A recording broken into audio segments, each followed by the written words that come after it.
Mais auparavant, je n'ai pas l'habitude de le faire, mais je voudrais vous parler un peu de moi.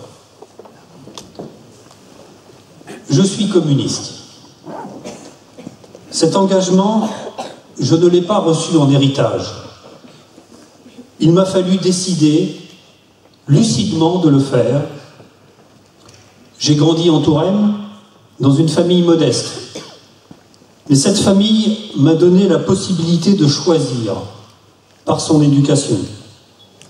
Je remercie mes parents.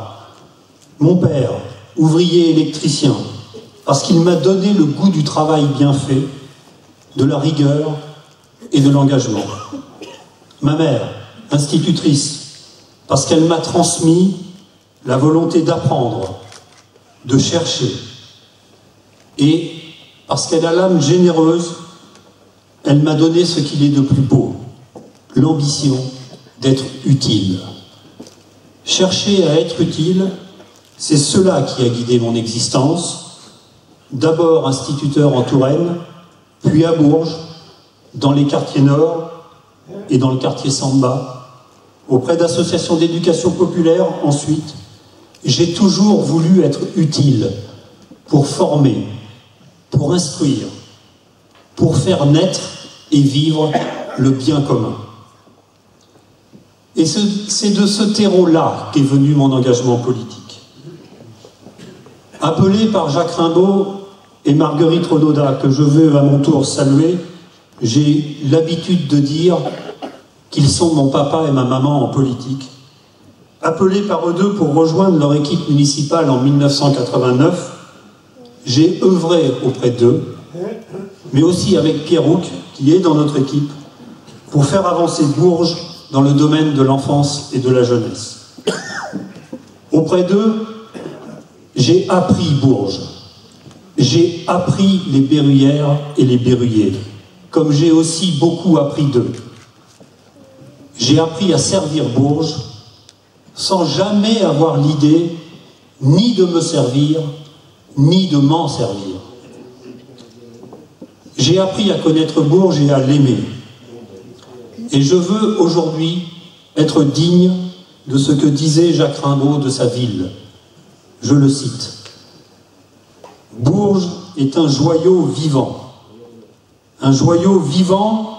par les hommes des siècles passés et par les hommes du présent.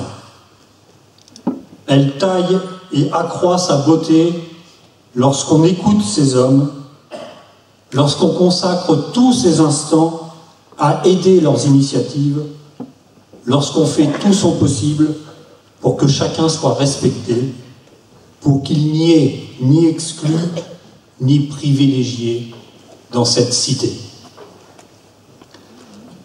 Alors, deux grandes dates ont marqué ma vie politique à Bourges. L'une est triste. Le 11 juin 1995, jour de défaite pour la gauche à Bourges. Je regarde le goût amer de l'injustice et finalement du gâchis qui ouvrait la voie à 3 mandats de la droite bien néfastes pour Bourges. L'autre date qui reste gravée dans ma mémoire, c'est le 1er juin 1997, jour de l'élection de Jean-Claude Sandrié comme député du Cher. À ses côtés, pendant 15 ans, j'ai tant appris. J'ai tant appris sur les rouages de l'État, sur le fonctionnement de notre République, mais aussi sur les atouts de Bourges qu'il nous a fallu défendre, promouvoir et relancer. Ce 1er juin 1997, c'était le jour du renouveau, de la reprise de la marche en avant, à Bourges comme dans le Cher. Alors cette marche en avant a connu des vicissitudes, des chaos. Et si aujourd'hui je suis candidat à l'élection municipale, c'est aussi pour renouer ce fil interrompu depuis 19 ans, pour poursuivre la marche, pour mettre en accord le progrès avec Bourges.